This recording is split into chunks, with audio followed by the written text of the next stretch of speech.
क्या कभी ऐसा हुआ है कि किसी ने कुछ कहा और बहुत साल पहले, पर आपको आज भी वो बात याद है और उसको याद करते ही आप जो है बहुत अच्छा महसूस नहीं करते हैं?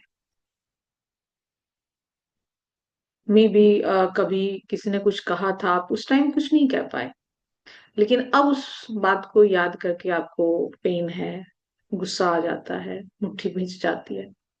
इसको हम रिसेंटमेंट कहते हैं। रिसेंटमेंट का मतलब है मुझे हर्ट हुआ, पर मैंने उस टाइम कुछ नहीं कहा, यानी कि वो अनसेड पेन है।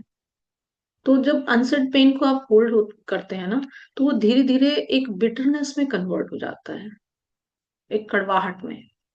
और मैं अगर आपको उसके साइन बताऊं तो मे बी आप इसको रिलेट कर सकें।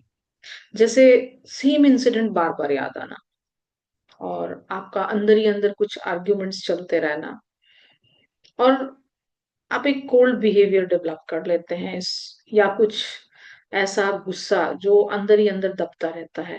बॉडी में भी टाइटनेस फील करती है, आपके जॉ, आपके चेस्ट टाइट हो सकती है, आपके शोल्डर्स टाइट हो जाते हैं।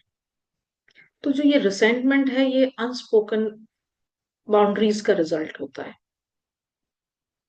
हम एक्चुअली में रिसेंटमेंट इसलिए नहीं होल्ड करते कि मे बी इसलिए होल्ड कर लेते हैं कि शायद हमें कन्फ्रंटेशन से डर लगता है, या फिर हम स्ट्रांग बना रहना चाहते हैं, या हम वेट करते हैं कि आगे वाला शायद रियलाइज करे, और जब रियलाइज करे तो हमसे सॉरी बोलने आए।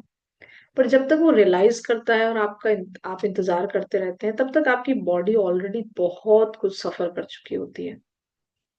एक्चुअली रिसेंटमेंट दूसरे इंसान को पनिश करने का तरीका लगता है, पर एक्चुअली में आप दूसरे को नहीं पनिश कर रहे, आप वो खुद को पनिश कर रहे हैं। When you are holding anger, it's not protecting you, it is exhausting you. और इसके लिए सबसे बेस्ट तरीका है फॉरगिवनेस। लोग फॉरगिवनेस करने से डरते हैं। फॉरगिवनेस का मतलब है फ्री होना, अपने आप को फ्री करना। तो अगर आप ये करना चाहते हैं तो एक सांस के साथ शुरू कर सकते हैं। मे बी आपको ये हील करने में समय लगे, पर इसकी शुरुआत एक सांस से हो जाएगी।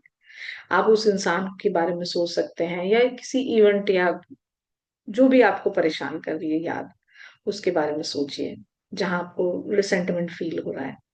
और अपने आप को धीरे से तैयार करिए कि आप अपनी एनर्जी को वापस लेकर आ रहे हैं।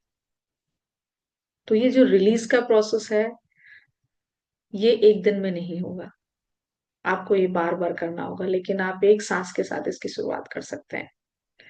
रिसेंटमेंट को छोड़ना कोई वीकनेस नहीं है, एक्चुअली में ये मैं कहूंगी इमोशनल मैच्योरिटी है।